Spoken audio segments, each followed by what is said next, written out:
Welcome to the Den.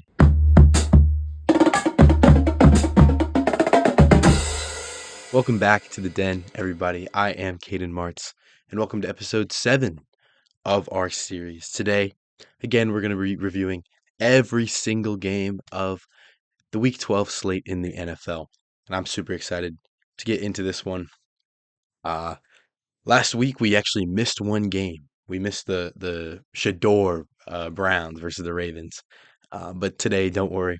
I've made sure I've checked all my boxes off, made sure we're hitting every game, but it was an action-packed one, and there's a lot to get into. I hope you all had a wonderful week. I hope you guys are doing good. Today, I'm doing, again, solid. Finals are coming up, and we're ready for those. I'd like to think, but why don't we just dive right into this NFL slate, starting with the Thursday night game. The Houston Texans at home took down the Buffalo Bills. This game was probably one of the best Thursday night games we've got to see this season. We know Thursday nights have been kind of getting cooked a little bit with these boring games, but this one was definitely not boring, anything but. In fact, and you look at this game, you can look at it from a fan of the Houston Texans or a fan of the Bills perspective. If you're a fan of the Texans, this is a huge win. This is a win. You're proving yourself as we are and should be looked at as a team that is very likely going to contend for a playoff spot this year. And we know how contested the AFC is, right? Even looking at the Bills, right? Another team kind of on the edge of a playoff spot. But these Houston Texans, man, and their pass rush, the key to their victory in this one, O-line and D-line. Buffalo Bills defense has been looking a little quiet recently, right? But they looked like they were capable against some teams, right?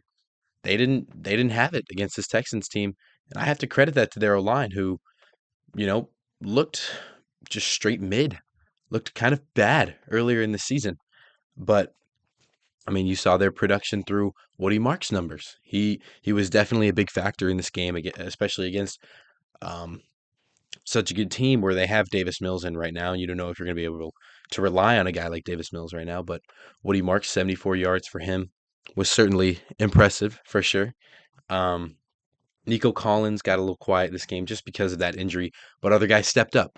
Christian Kirk had a nice game. Love to see him back in action, especially you look back at his Jacksonville days, and I can't remember where his prime was right now for some reason, but 5 catches, 54 yards, and a touchdown. Jaden Higgins, that's a young guy that's been trying to get going all season, and he really is kind of stepping into that role well this game. 4 catches, 38 yards, and a touchdown for him. Both of Davis Mills' touchdowns obviously going to them. Davis Mills, another solid performance for a backup. 16 of 30, 153 yards, and 2 touchdowns. Love to see that from Davis Mills, right? You're looking at a guy who was starting here in Houston for, I don't know, probably a whole year, I think, after the Watson issue, and I don't blame them for placing him, right? You don't have too much upside there, but this is again probably the best backup, or he's played like the best backup in the NFL so far this season. Um, James Cook obviously was and has been the entire Buffalo Bills offense this season. 17 carries, 116 yards, and a touchdown for him. Very inspiring. If you're a James Cook fan and you're not seeing him just be a product right now, you're seeing him be the reason, be the answer for the Buffalo Bills struggles. But he wasn't even enough today, um, or on Thursday. Josh Allen, 24 of 34, 253 yards. But the turnovers, I mean, we saw this from Allen early in his career, Wyoming. You look back, these are the worries you get with Josh Allen. But he 2 interceptions, right? Both going to the same guy as well. Kalen Bullock, what an electric game from a name I didn't know. 2 interceptions and a really important forced fumble. Gorgeous game from Kalen Bullock again. Love to see those guys. He is going to be our Know My Name player of the week. Kalen Bullock again. Just put yourself out there, man. Make a play. Go get known. Khalil Shakir has a nice bounce back game. I think last week he had 1 catch for -3. Um, this game he has 8 catches for 110. You even saw him on that hook and ladder play. Near the end, it was like 4th and 27, I think, and he came up clutch for them. But again, it wasn't enough for for the Bills to beat this Texans team, where again that defensive line, 8 sacks on Josh Allen. Josh Allen is a guy who can escape in the pocket with the best of them this season, or any season before this, except for maybe his rookie year. But they held him. Will Anderson, Jonathan Grenard, these guys are. I can't remember the Vikings pass rusher who just moved to the Texans too, but I mean these are guys like it's kind of like a who's who, of a Daniil Hunter. There we go. Of just throwing guys who've shown talent, but Will Anderson easily sticks out as well. Will Anderson has been you got to consider him for DPOY this year. I think if you're not doing that, you're doing a disservice to football, honestly. And you can't really turn a blind eye to the production that he's had this season because it's been very obvious, for anyone to watch around the league. But again, great win for the Texans right at home. Now you're looking like we got to keep winning to get to this playoff spot. That might be the expectation this year in that locker room now. And if that's what they're doing, I think that's the right choice. Stroud, I believe he's going to be back not too far away, but you have Mills, and Mills is still very capable, as we've seen in these last 2 games. I believe he's been starting. But yeah, Texans fans, good. Buffalo Bills, very bad, man. You're 7-4 now in an AFC where a good team or two good teams is not going to make the playoffs. That's going to happen this season. Teams that would normally probably make a playoff spot, they're just not going to get there this year. You can look at teams like the Steelers, the Jags. Those are some teams that might not make it. The Texans, we're talking about them as being good, but realistically, there's a high chance they don't make it either. Bills are starting to enter that conversation. The Miami loss you can look at is like, what are you guys doing? That's a win you needed. You're supposed to get. You're supposed to easily claim that win, and they weren't able to do that. So Bills are in trouble. That's for sure. McDermott's job definitely in trouble, right?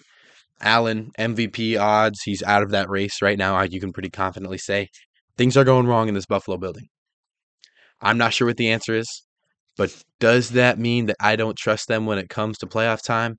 When there's a minute left on the clock and Josh Allen needs 7 points, I'm not quite ready to say that I don't trust this team and this organization with their proven success from the past. Next game I want to look at. Again, another super exciting game this week.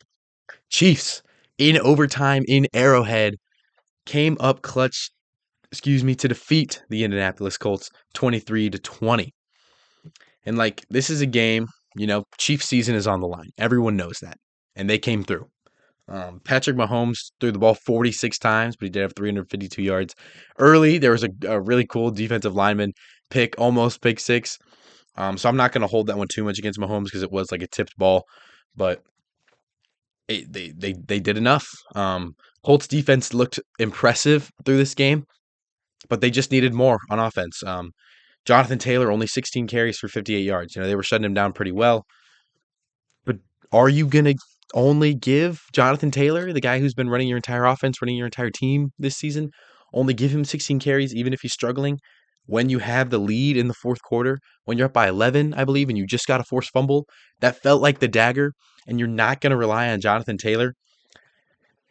Daniel Jones' stats weren't bad, right? 19 of 31, 181, and 2 touchdowns. But in their last 2 offensive possessions, I believe it was 3 passes and out both times.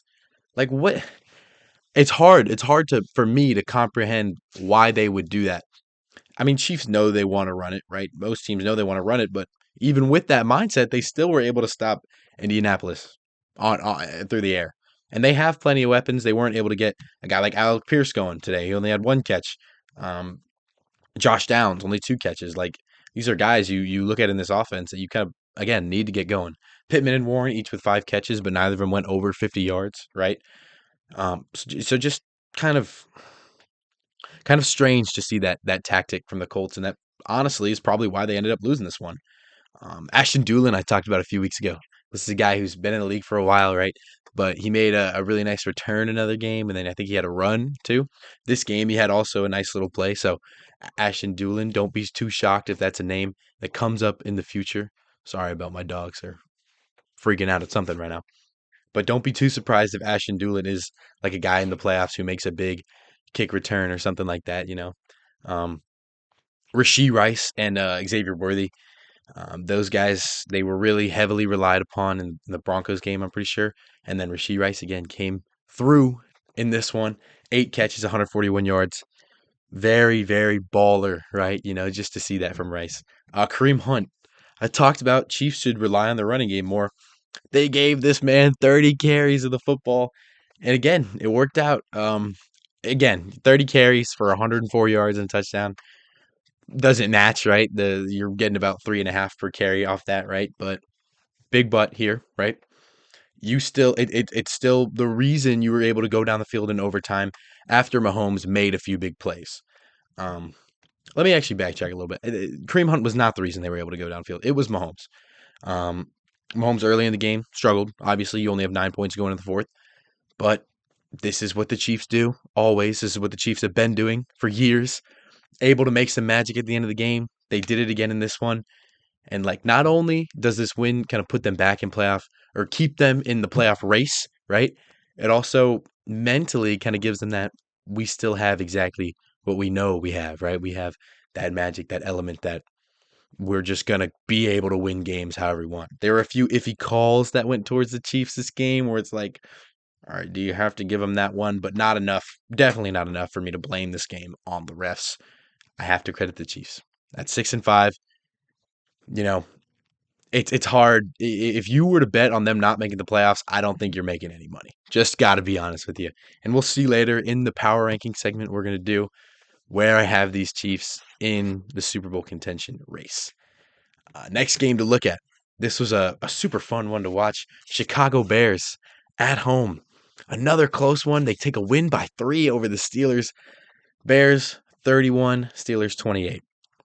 And Caleb Williams, a guy I've been hyping up, boosting up, giving him his credit that he's earned over the last few weeks, came through again, 19 of 35, 239 yards, 3 touchdowns, 0 picks. These are numbers of a guy who is leading an offense and is a leader in the locker room and is, looking like a future star in the league. And you can easily see those flashes when you watch him play. There was one play though; he did have a turnover in this game, even though there were no picks. Thanks to TJ Watt, another strip sack. TJ Watt has got to be the best strip sacker maybe of all time. I mean, how many has he had this season? It might be 2 or 3 up to this point. And he's been doing this for a while. So credit to TJ Watt there. But their defense as a whole wasn't enough. I think that the Bears offense was schemed so well, and especially when you have Caleb Williams playing at this level and he's able to execute those schemes. It's gorgeous. I want to talk about Kyle Monangai for a second. DeAndre Swift did have 8 carries, but only 15 yards. So Monangai, with 12 carries and 48 yards, was their leading back. And when his longest run was only 12 yards, but he had a few runs where he broke it off for like 8 or 9, right? His ability to just get to the ball or like get the handoff with like full speed. I'm not trying to tackle Kyle Monangai if I'm a linebacker hitting the A gap. I don't want to do that, especially when he's moving so fast onto the ball. I think that's maybe his best attribute as a runner that I've seen so far this season. Just his ability to get out of there so quick. And that's connection with Caleb. That's just, football knowledge of being able to take the most yards you can get out of these plays. When you look at some running backs in the league, they don't hit the hole that hard. They have to break to the second level and then get to their top speed. Kyle Monangai, immediately, as soon as he gets on the ball, he's doing that. Um, Shout out to Kenneth Gainwell. He was second on their team in receiving with 6 catches and 30 yards, and first on their team in rushing yards off only 10 carries and 92 yards. Kenneth Gainwell, he did this against the Bengals, right? And you're thinking like, all right, well, it's against the Bengals.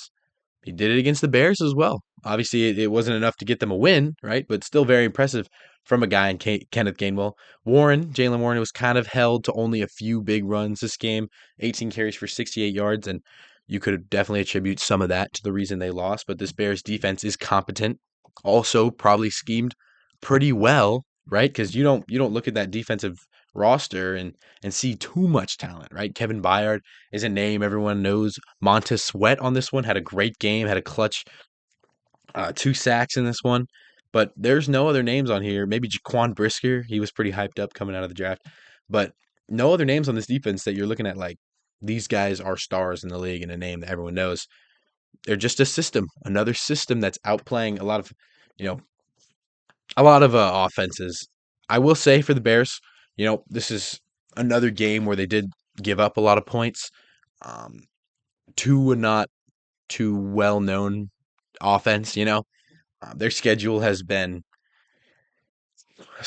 easier than my music around the world class, right? But they're able to scrape through a lot of these games, just barely take these wins. The Steelers win, I'm not gonna, downplay it too much, but it's also not an A tier Super Bowl contender win, which you are really looking for if you're a Bears fan and if you have hope for them into the playoffs.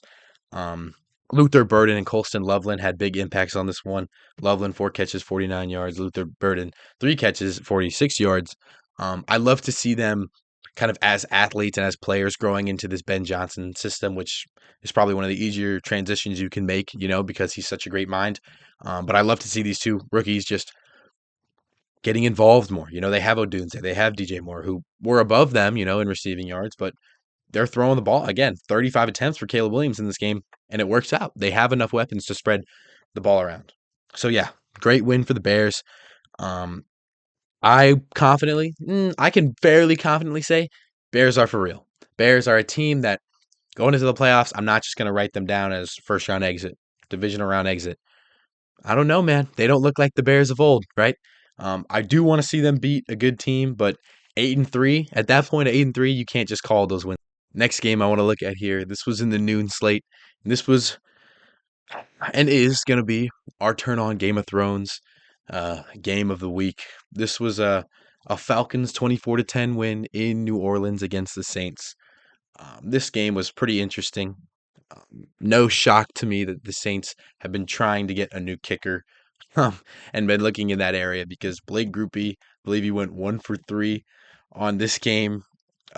Not enough, especially because his misses came from like within the 40, both of them. Um, so obviously, I mean, this game was close with that already, and then you have 6 points left off the board that you should have had, and even probably more because their red zone offense is pretty terrible this year so far. But I mean, that's one takeaway you got to take from this game. The other one, Bijan Robinson, still looking good, looking solid. His numbers haven't been there all season. They probably aren't going to be there, honestly, but 14 carries for 70 yards in that pretty bad offense is enough for me to still give him credit as a efficient weapon, this game. The Saints, this game, kept blitzing over and over and over again. It kind of feels like every Saints game you watch, they bring a lot of pressure for sure, but this one they especially did. But Kirk Cousins, he did handle it well enough, 16 of 23, 199 yards, 2 touchdowns, and a pick. Only sacked 3 times, especially with all that blitzing. It's 3 sacks, you'll take that, right, for 18 yards, but he did enough, Drake or Darnell, no Drake London in this one, Darnell Mooney. This is a game where he's looked like one of the worst receiver twos in the league so far this season, and he did step up, right? 3 catches, 74 yards, and a touchdown. Bijan even had 37 through the air. Kyle Pitts had one really nice grab. He ended with 25 yards as well. Um, so I mean, Falcons' pass game was enough, but this game was pretty boring. Not too much to look at here. I will say Taysom Hill getting minutes in the Big 25. What are we doing? I remember when he got that contract, it looked like 4 years, 160 mil, I think. But obviously, they're not actually giving him that much money. Um, I mean, they'll find an out in that contract, but he's still playing. He wasn't too bad. He had a few nice plays, right? He had like there was a play where it was like a 4th and 1 kind of sneak situation he had. They lined him up at tight end a few times as well. So not terrible from Taysom Hill, right? Tyler Shuck has looked like the same Tyler Shuck, right? Where it's a quarterback on a bad team. And for me, when I see those guys, it's like, I feel like any quarterback will kind of look a little good on a bad team because you'll see them make a few big plays, and then the rest of the game they'll be mid, and you'll be like, well, it's their roster, right? But some quarterbacks on bad teams, I have to give credit to. I don't know if I can do that right now with Tyler Shuck. 30 for 43 is not bad. 243 yards. He did have a pick though in this one.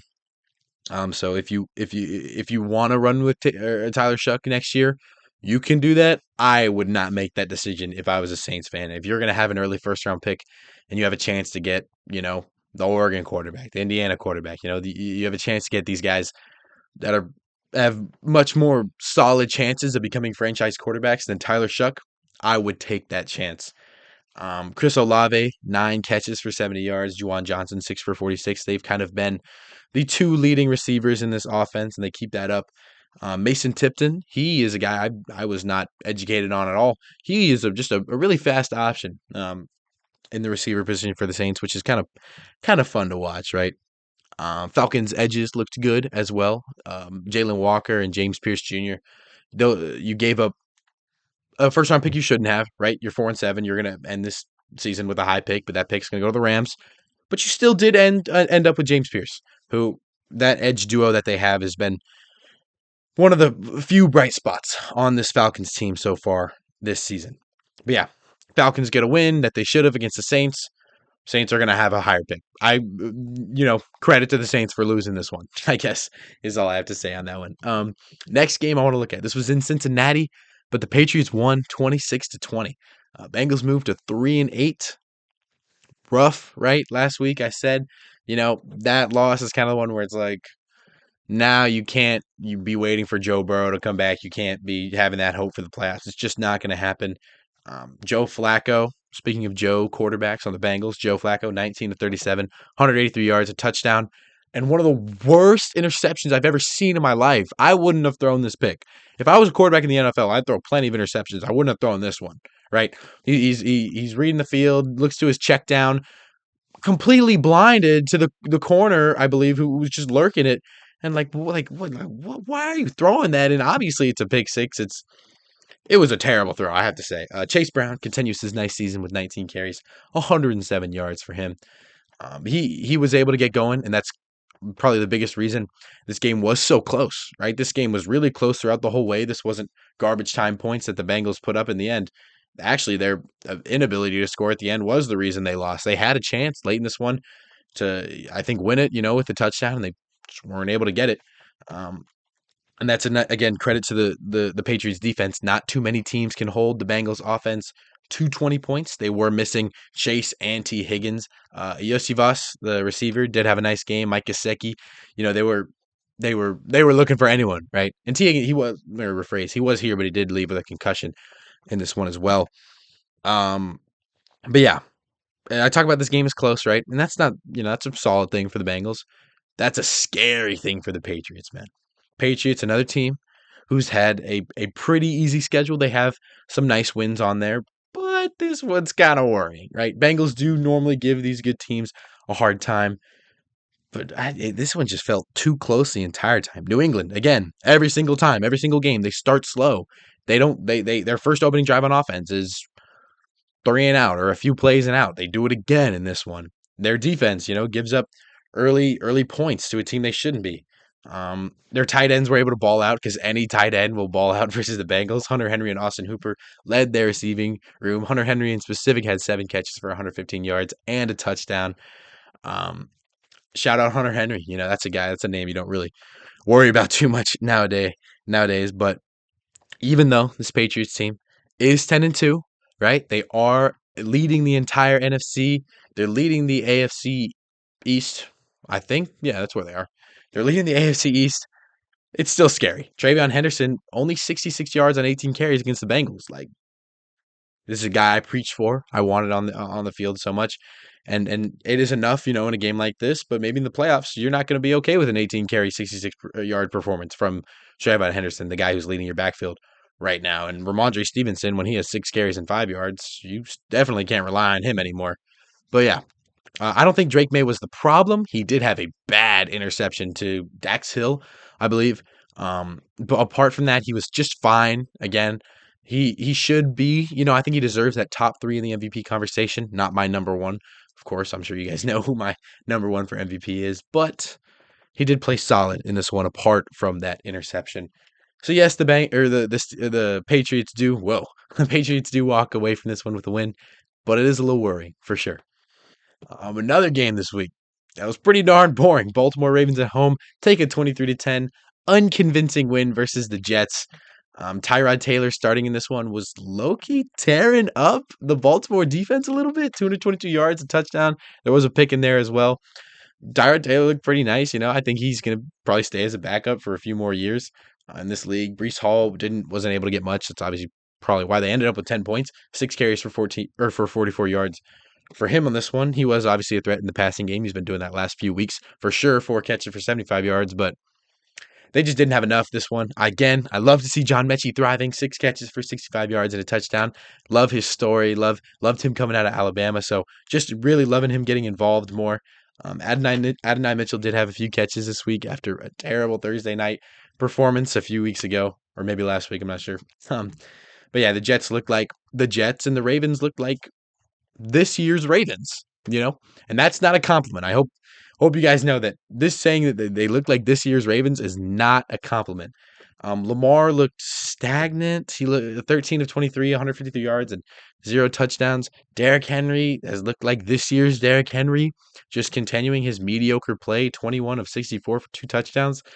It's like, again, 3 yards per carry from a guy who had a 2,000-yard season and was viewed as one of the best running backs in the league consistently for years and years and years. It's kind of, I really think he is falling out of that right now, especially because that offensive line is not that bad, right? And like, if I'm looking at Lamar Jackson this year, especially when your best receiver is Zay Flowers, and behind that you kind of have an old DeAndre Hopkins, right? Old Mark Andrews, Isaiah Likely, who this is definitely not his best year. I kind of feel bad for him, and Derrick Henry as well. I kind of feel bad for Lamar that this is what he has to do, and he has to do the Lamar thing where he has to carry this team all on his own. He has to make the crazy plays, and he didn't need to do that in this one. That's why they escaped with a 13-point win. But getting to the playoffs, getting to a good game. Yes, they were missing Lamar early in the season when they had a lot of the harder part of their schedule, but they still lost a bunch of those games. That still happened because of a lack of talent on their offense. It's definitely not their defense's fault, though. Baltimore defense was enough, and that's why I credited Tyrod Taylor, because he was making some big plays against a good defense, and a defense that we know is pretty good. But still, a win for the Ravens at home as they also try to push for a playoff spot, and I think they lead the freaking AFC North right now. So, I mean, everyone thought Ravens are going to have this whole climb back. Doesn't look like it now. Steelers have kind of declined a little bit. Bengals aren't in the picture. Browns aren't in the picture. Ravens lead the AFC North. Hey, I'm not hating on it. Give the Ravens their credit. Next game I want to look at here. This was the Seattle Seahawks edging out a win in Tennessee versus the Titans, 30-24. This was a nice tune-up game, especially for Sam Darnold. Sam Darnold coming off that terrible performance. He had 244 yards, 2 touchdowns, no picks. It's what you needed from him. He didn't look like he was making any plays that were elevating that offense too much. The guy who was elevating the offense was JSN, Jackson Smith, and Jigba. I really love Jackson Smith and Jigba. Like, he's succeeding right now, but it's not because of some amazing physical frame. It's not because of his electric speed. He doesn't have either of those things. Earlier, he's pretty fast. He just is a great route runner, has great hands, and he has a great mind for the game. 8 catches, 167 yards, and 2 touchdowns. Again, that's just incredible. He had one huge deep ball in this game where he, tracked the ball and kept the corner off of him, caught it, and just kind of shoulder pushed him off of him. Jackson Smith and Jigba has been playing like the number one receiver so far in this league. I'm still not ready to say he's better than Jefferson yet, right? But he has definitely been playing like the number one receiver in the league. And credit to Sam Darnold. Had Justin Jefferson last year. He looked really good. Had Jackson Smith and Jigba this year. Now JSN looks really good. Maybe Darnold's one of those guys who likes his number ones, right? Kenneth Walker led that backfield today, 11 carries and 71 yards. And Charbonnet also had a few, 6 carries for 35 yards and a touchdown. His touchdown was pretty nice. The running game doing enough, again, to beat the Titans. But it was pretty close, right? This wasn't the same as the Patriots win over the Bengals, where it was close the whole time. Seahawks had a really early lead. Titans almost made a comeback in this one, but you probably weren't ever too scared because you have that confidence in that defense. And the only way that the Titans were able to beat them was thanks to Cam Ward's heroics. I'm going to do this again. I've been doing this the last few weeks. Got to shout out Cam Ward. Got to ignore a lot of the stats for him. Even though this week they look pretty good, 256 yards and a touchdown, no picks. Like, Cam Ward has shown so many explosive plays this season. And if you're not trusting in Cam Ward with the future of this team, you're turning a blind eye to his best moments. He does have some lows, but they're not nearly as often as you'd think for a guy who's leading a 1-10 team. And, maybe as they get their new coach involved, I'm not sure if they've already hired one or if they're still on the interim, but if they can get the right guy in that front office, Cam Ward is pretty quickly going to evolve and turn into one of the better quarterbacks in this league. But yeah, his weapons are not enough. Definitely not enough for him right now. Gunnar Helm led their receiving. He also had a bad, not a bad job, but he had a pretty important drop this game as well. Um, but still, shout out Cam Ward for his efforts this season, especially with that roster around him. Next game to look at here. This was Monday Night Football. I was super excited for this game. Right, go to my friend's house. I'm like, yo, Panthers win this game. We lead the NFC South. We're number 4 in the playoffs right now. But excuse me. Unfortunately, we weren't able to do that. The Panthers lost 9-20 against the Niners. Um, and like I was watching this game and like I just knew because I know the Panthers, but we kept it close throughout the whole thing, but I just knew we weren't going to win. Christian McCaffrey, thanks to him, 24 carries, 89 yards, and a touchdown. Stat line doesn't sound amazing, right? But he did enough. His short runs were when they didn't need anything and when they needed him to make a nice play out of the backfield or like in the passing game where he had 7 catches for 53 yards. He did that, right? And he's been doing that this entire season. He's been easily one of the most important players to a team's success out of any team this season. Brock Purdy looks so bad this game. If you watch this game, if you just look at the stats, ignoring the interceptions, 23 of 32, 193 yards and a touchdown. It's not that bad. But his 3 picks and so many of his throws were just so behind their receivers. I mean, this is a guy who you paid real money to, man. And he comes out in this game. Yes, you did win, but the Panthers defense is uninspiring. But he kind of made them look good because he just gave up 3 interceptions that he was just throwing away. This game would have been way less close if Shanahan didn't keep going back to Purdy. You know that the defense is focusing on CMC, but he keeps doing enough, and you keep going back to Brock Purdy, who's having a bad game. You keep allowing him to throw it 15 yards down the field, and that success rate was not there this game. 100% it wasn't there. His interceptions were just terrible. Shout out J.C. Horn, one of my favorite players in the league. He came up with 2 interceptions this game. And then Mike Jackson also had one for the Panthers. So nice to watch that from our secondary. Very impressive. But maybe not as impressive as I'd want to hope because Birdie was just kind of throwing it to our DBs. George Kittle tore through the Panthers defense, 6 catches, 78 yards. Juwan Jennings had a touchdown in this one and 5 catches and 41 yards. So yeah, this was another primetime game that was so boring. And I didn't think so because I was a little more invested. But I was talking to my buddy who's a Saints fan, and he's like, I know you don't think this, but this game is terrible. And I was like, you're probably right, honestly. For the Panthers side of things, right? You had a chance to go into this game and make a playoff spot for now, right? But unfortunately, Rico Dowdle only gets 6 carries. What? Chuba Hubbard only gets 3 carries? What? What are you doing? Bryce Young didn't look great this game. He had a great game last week, but you're just gonna, he's 18 of 29, 169 yards, a touchdown, 2 picks. Like, you're just going to keep giving it to Bryce when you have Rico Dowdle, who's played like a top 5 running back so far this season, and you're only going to give him 6 carries when he produced on most of his carries? Like, what? Like, it's just so frustrating as a Panthers fan to watch this team do that. Like, I don't.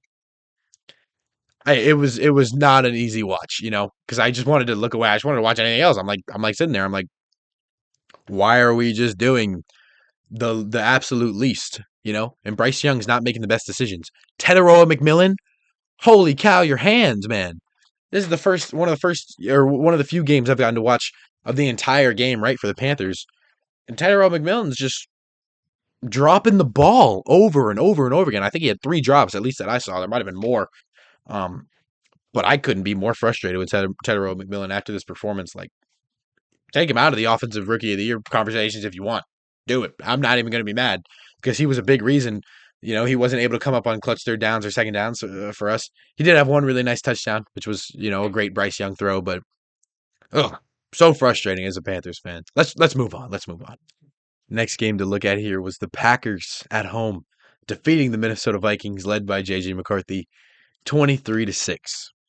I thought Jordan Love played well enough as he's done in their last few wins, right? 14 of 21, 139 yards, no touchdowns, no picks. I thought Emmanuel Wilson looked electric, when his 28 carries when Josh Jacobs is out. I thought he did a great job stepping up. 20, like I said, 28 carries, 107 yards, 2 touchdowns. He was definitely the biggest factor for them scoring as many points as they did. Again, their offense did enough, right? Kind of, what you expect from Green Bay to do, um, but not against the Vikings defense. This is a Vikings defense that last year was arguably number one in the league, right? One that you know would make any quarterback, any team. You have to game plan for this defense. You haven't seen that so much this year, and it's definitely funky, to look at and see their kind of fall off without Andrew Van Ginkel, without Blake Cashman. It's like, what is this defense's identity? They have those a few hard players, but like other than that, they just didn't look like much in this one. But still, Packers offense didn't need to do too much because of JJ McCarthy. If you are a Vikings fan and you still believe that JJ McCarthy could be your quarterback of the future, I'm praying for you, man. And I hope that, I hope you're right. Love to see a young quarterback, flourish, maybe in the future. But it is not visible right now. 12 of 19, 87 yards, no touchdowns, and 2 embarrassing picks near the end of the game. JJ McCarthy has put together too many bad performances for anyone to look at him and be like, he might put it right back together, Next game he could have another one. Apart from that Lions game, name me a JJ McCarthy performance where you were seeing more up than down, seeing more good than bad, seeing more future star than bust. I can't identify that with JJ McCarthy at all this season, personally. Jordan Mason and Aaron Jones, only 17 carries between them. They had 42 yards and 41 yards, respectively. Thought they were fine. I think they should have ran it more, especially with the way that McCarthy was playing. I always forget Kevin O'Connell's name. I guess Kevin, I can't blame him too much. You want to 19 throws is not a lot, but maybe you even do less. Sam Darnold won a game with 12 throws, so maybe you try that next week. But yeah, like JJ McCarthy's just too many bad games. Too many bad games. I'll give, again, Green Bay some credit, right? This defense hasn't been playing as good, but it's still a solid defense in the league. There still are those guys like Blake Cashman and Andrew Van Ginkel on the field for the Vikings this season. So credit to them, right? They were able to score. Credit to Emmanuel Wilson again, who looked really nice in this game. But the Vikings have a problem for the future. What is your identity with this team? Where are you going to go if JJ McCarthy isn't the guy? You decided to get rid of Sam Darnold. You chose that, right? You didn't believe in him after his few bad performances, which I don't blame you, right? But you trusted McCarthy. You saw McCarthy in practice, or over the offseason, and you're like, this is our guy. You're gonna trust him, and it's not worked out. I can promise you it has not worked out. Next game to look at, the New York Giants almost went to Detroit, and Jameis Winston almost got a victory against the Lions, but Detroit did prove too much in a 34-27 overtime victory. Few overtime games this week for us. Jameis Winston looked good, 18 of 36, 366 yards, 2 touchdowns and a pick. That's just Jameis, looking like a real athlete this game. His receiving touchdown was gorgeous. Chef's kiss to Jameis Winston. Wan'Dale Robinson was there every time early in this game. 9 catches, 156 yards, and a touchdown. He looked like a real wide receiver one, probably for the first time that I've maybe seen Wan'Dale do that. I don't know if I trust him in the future. Good thing you have Malik Neighbors coming back next season, and Wan'Dale can play an important role as the wide receiver too in this offense. Tyrone Tracy and Singletary made impacts on this game. They didn't do too much, right? 20 carries and 14 carries for each of them, and only 62 yards and 47 yards is not enough, right? And not enough for this team. And they are 2-10, right? You are looking at that record like, okay, it makes sense. Why, with these running backs, right? They're not gonna put up crazy numbers, but maybe in the future when you get that O line better, because obviously their O line does need work. Aiden Hutchinson and what was it, Roy Lopez? They were getting to the quarterback pretty well in this game for sure. But yeah, Giants. If you're a Giants fan, your season's over. You get to move up in the draft odds, and you get to watch Jameis Winston kind of cook the Detroit Lions defense for 4 quarters, right? That's fun to see for sure. On the Lions side, Jahmyr Gibbs is probably the best running back in the league. I'm gonna say that with confidence. 15 carries for 219 yards and 2 touchdowns, 11 catches and a touchdown, through the air as well. Like, bro, Jahmyr Gibbs is one of the best athletes I've ever seen play football. That touchdown he scored in overtime, he just looks like a cheat code, Madden cheat code, kind of like a Peyton Hillis in Madden 20, right? Not at all actually the same build, but that level of dominance on display for the entire world to see. Jahmyr Gibbs is showing. Jared Goff is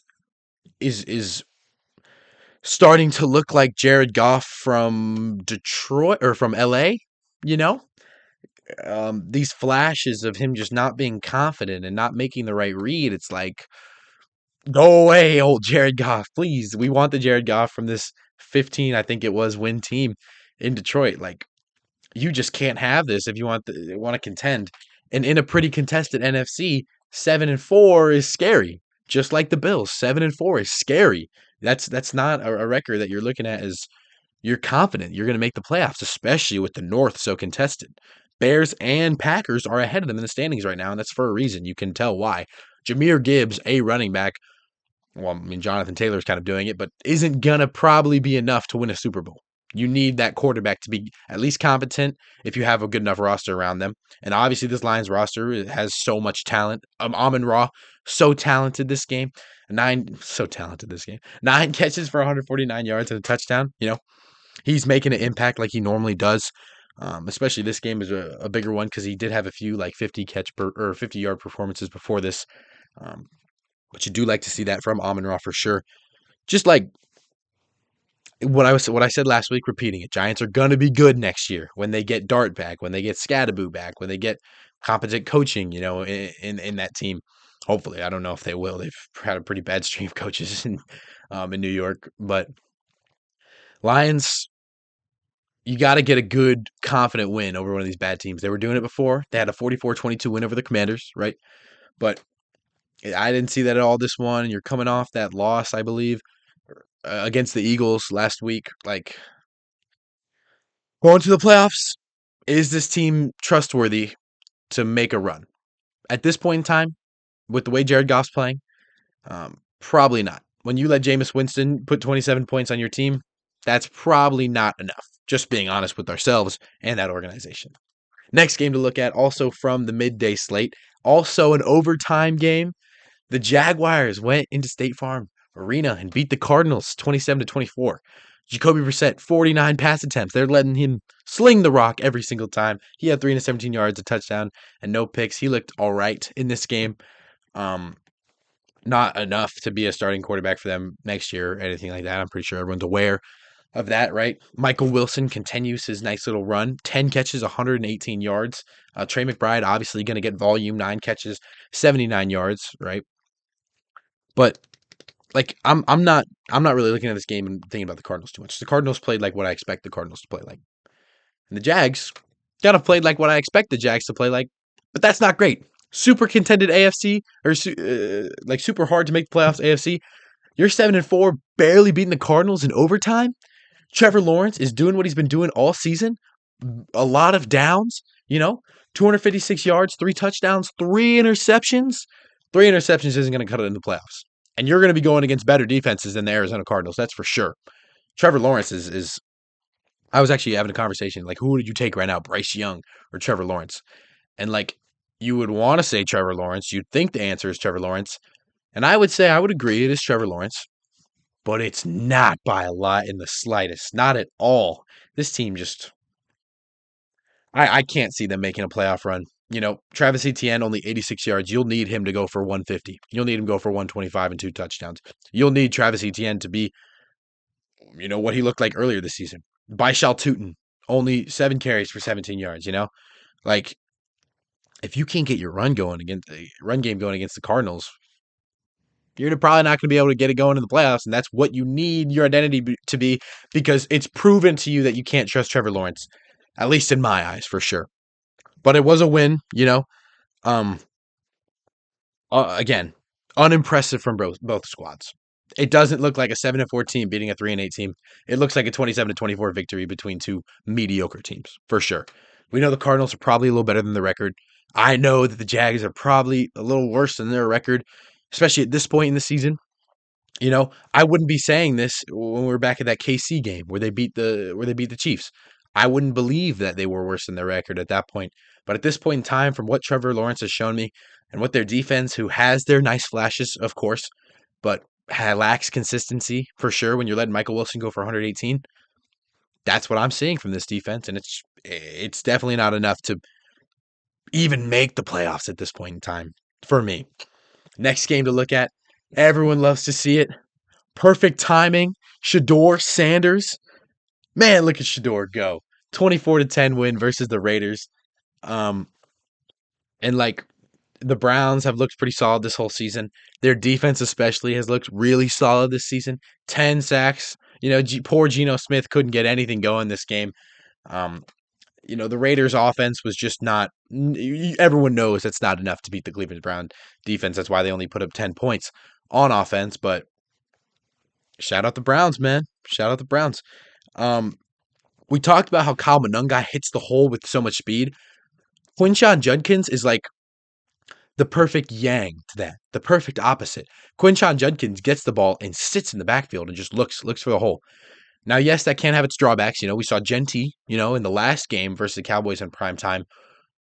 He got a safety for that reason. But I think Judkins does a pretty solid job with just sitting there, reading where he can go, and getting 5 or 6 yards. He ended this game with 47 yards and 2 touchdowns. He's a touchdown machine this year. Dylan Sampson even got some carries, 7 carries, 23 yards for him, which wasn't great, but enough to beat the Raiders for sure. He was good through the passing game, though. 2 catches and 59 yards and a touchdown for Sampson was pretty nice.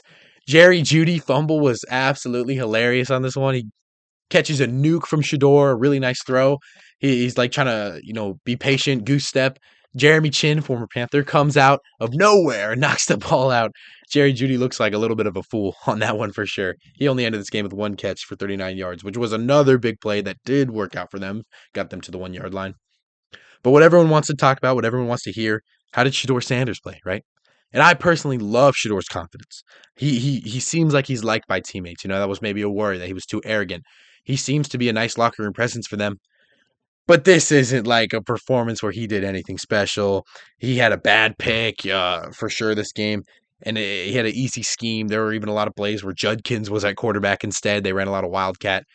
So yes, impressive from Shador. He's able to lead them to a win, but nothing you're going to trust him with in the future. I don't think, at least. Maybe he leads this team to a few more wins. That's definitely a reasonable thing to think in the future. But Shador Sanders, not the guy for the future. You can't take that from this performance against the Raiders defense for sure. Next game to look at here, the Cowboys at home in America's Game of the Week with America's team get a comeback victory against the Eagles. This game at one point was 21-0, but the Cowboys came back. Brandon Aubrey, after a miss, hits the game winner to make it 24-21 final. I'm a big Dak fan. I love Dak Prescott, and I love to see him succeed right now. 23 completions on 36 attempts, 354 yards, 2 touchdowns, and a pick. Love to see Dak Prescott get back into that early season form. He had a few rough games, then he had a few nice ones, and this game is kind of the he's back on track. He's back in this leading stage, and the Cowboys. Who knows with this season? Who knows if the Cowboys are going to go win 4 of their next 5 and become a real playoff team, The trade for Quentin Williams is looking so good. Saquon Barkley, 10 carries for 22 yards. That's Quentin Williams, man. That's this defensive effort. They've made a real effort to fix it, and it's worked out, right? A.J. Brown, he got heavy targets this game, and he ended this game with 8 catches, 110 yards, and a touchdown. He was one of the biggest reasons that Philly was able to score points early. But when this game has A.J. Brown, Devonta Smith, CeeDee Lamb, and George Pickens on the field, right? Who am I picking out of those receivers as the best right now? I'm going with George Pickens, man. George Pickens has looked like a top 10 receiver this year, and I can confidently say that. He constantly outperformed CD, right? CD 11 targets. You can't blame the targets. CD had 11 targets. George Pickens had 9. George Pickens caught all of them, right? 146 yards this game and a touchdown.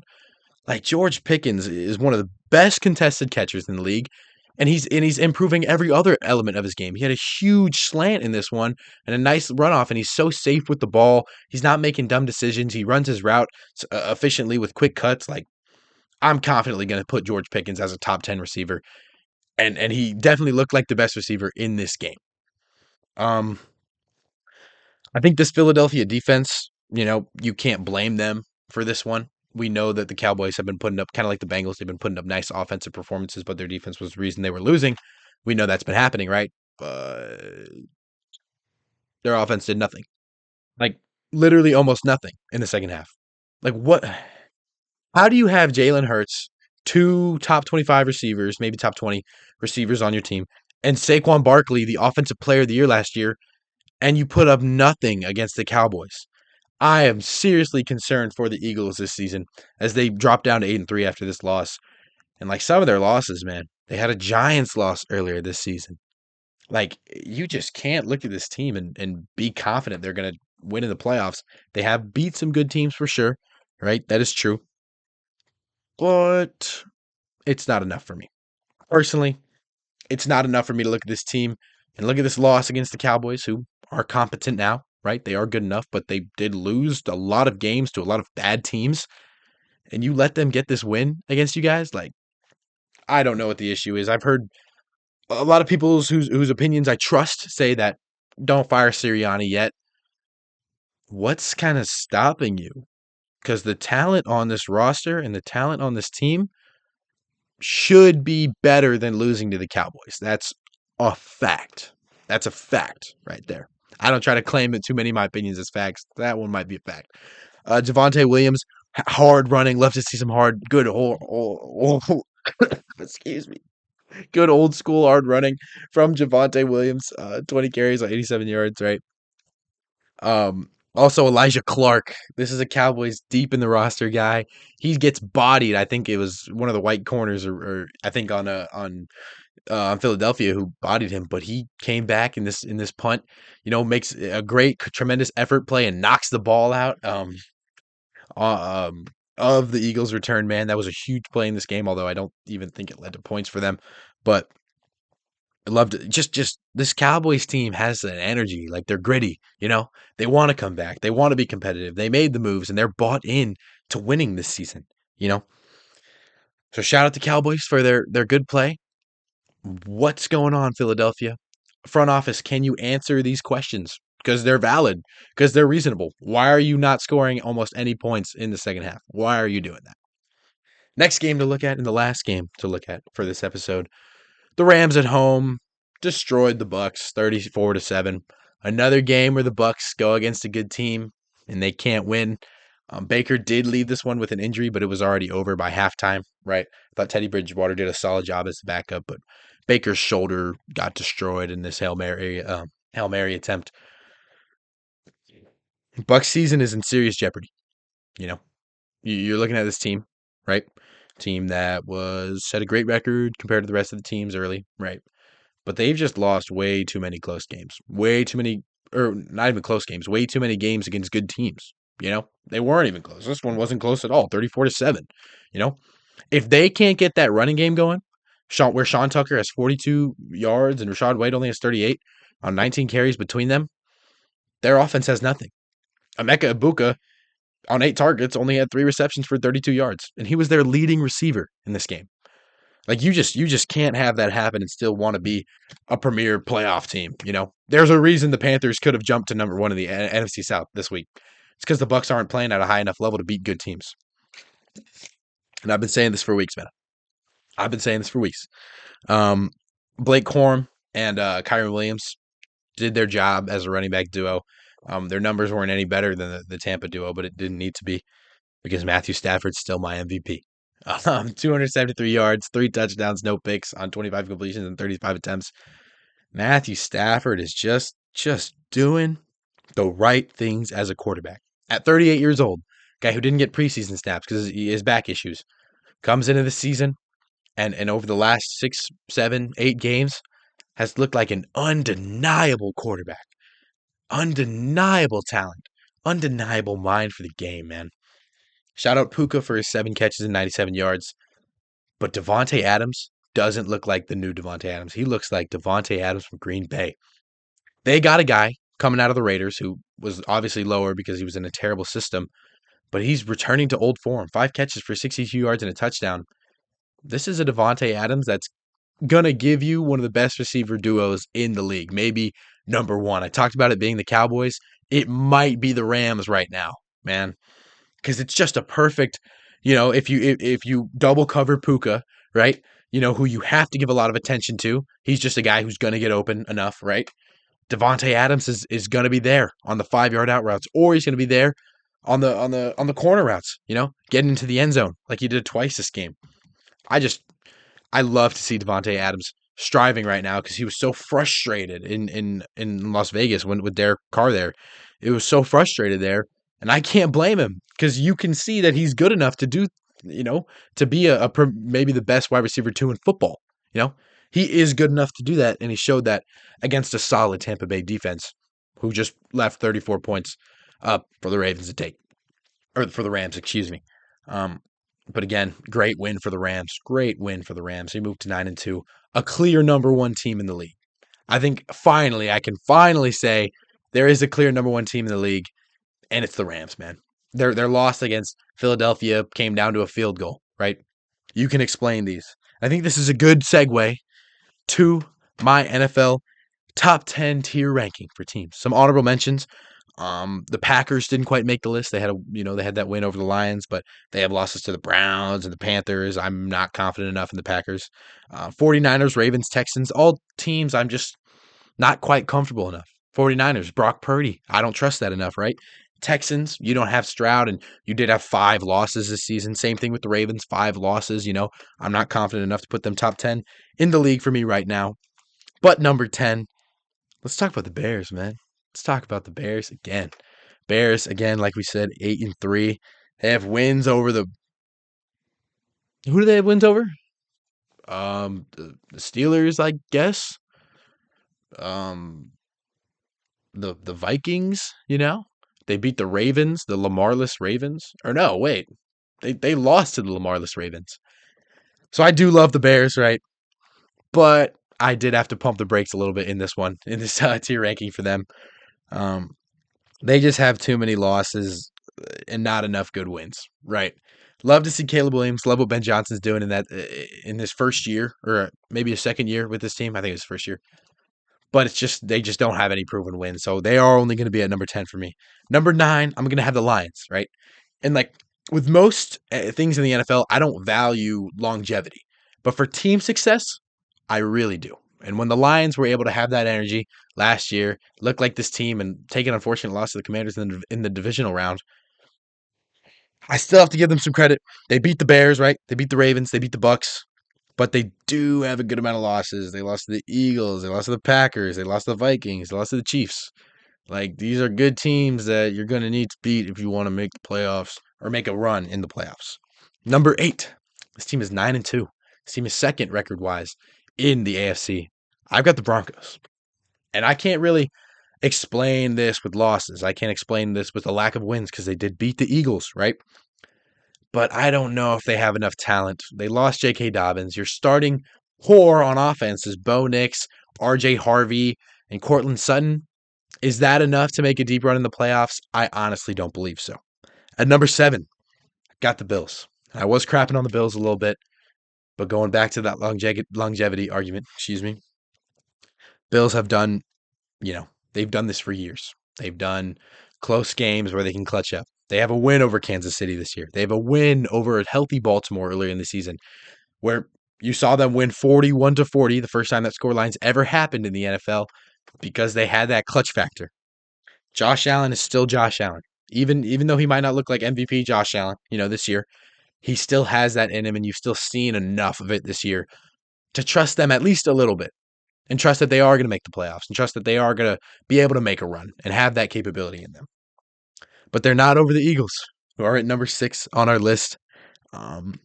This is probably a little lower than a few people, out there would have them. But I just hate their losses. Like the Giants loss, the Dallas loss. Like what Why is this offense not performing? There's a reason, and it's not just coincidence. Why is Saquon Barkley probably at 3 yards per carry right now on the season? Why has he not been able to do anything? And if it's not Saquon, why can you not trust AJ Brown, Devonta Smith, and Jalen Hurts in your passing game? And Dallas Goedert. So much talent on that roster, and it's not producing. I'm going to take it at face value. I'm going to see what's happening to this team, and I'm not going to trust them going into the playoffs.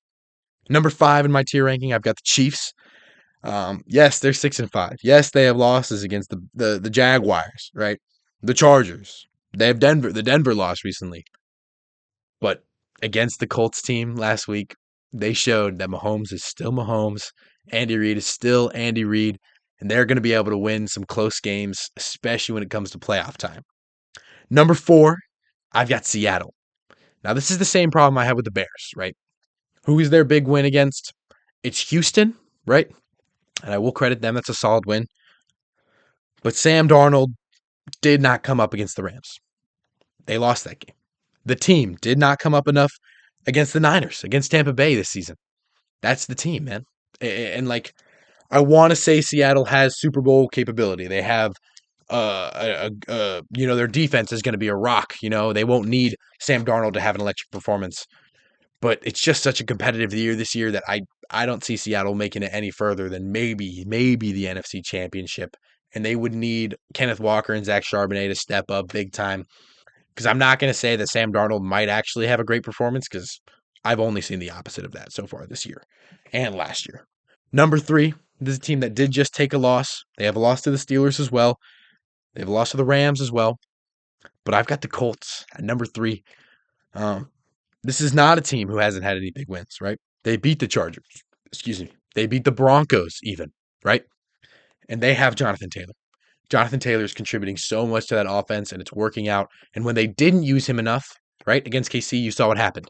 So even if Daniel Jones isn't performing, right, even if Warren isn't making plays, Pittman isn't making plays, they're going to get, I can't remember, DeForest Buckner back. They're going to have Jonathan Taylor in their back pocket who they can just hand the rock to over and over again. And he's almost guaranteed at least 100 yards if you give him enough carries for it. So I do have the Colts at number 3. Number 2, this is a 10-2 team. When I was thinking about this list, I was like, I can't have the Patriots too high. They don't have enough wins. Am I just forgetting the Buffalo win? Am I just forgetting, the Tampa Bay win, right? Like, even though Drake May, might be a little overhyped right now, he might not have as much gusto as some people might think. They're still 10-2. They still have the best record in the league, and they still have avoided a lot of bad losses, except for the Raiders, and that was early in the season. And they still do have a nice energy, and they still do have a very nice Mike Vrabel coached system that Drake May is thriving in. My number 1 team, this should not be a surprise to anyone. I probably just said it like 10 minutes ago. I've got the Rams. They beat the Seahawks, the Colts, the Texans, the Ravens, the Niners, the Bucks. They only have losses to the Eagles and the 49ers, which, again, they avenged. Rams are doing this against great teams. Their schedule only gets easier from here, right? Like, the Rams have proven it time and time again that they're going to beat these good teams, that Matthew Stafford is not going to make mistakes, that Kyron Williams is going to be enough, right? If they want to have to rely on him, that Puka and Devontae Adams are talented enough to be, big threats that they have to worry about, right? In the past, when you're trying to defend against the Rams. And it's not just their offense; their defense held the Bucks to 7 points. Like, this defense it's not the most talented, but like Emmanuel Forbes' resurgence this season is wonderful to see. Poona Ford, I think he's on LA now, right? After he left the Seahawks. Poona Ford, on that roster. It's just there's so little holes in this team, and in an NFL season with so much uncertainty, I'm putting my faith in the Rams. Thank you guys so much for watching this episode. Good time filming it. I'm pretty tired right now. It is a million degrees in this room, but I thank you all so much for watching. Check out our TikTok, our Instagram. I think I might get YouTube Shorts going here in a second because I'm already making the clips for the other social media. So why not, right? Well, my voice is getting out now. But yeah, stay blessed, guys. Just know that Jesus and God loves all of you. I love you guys, and yeah, I'll see you guys next week.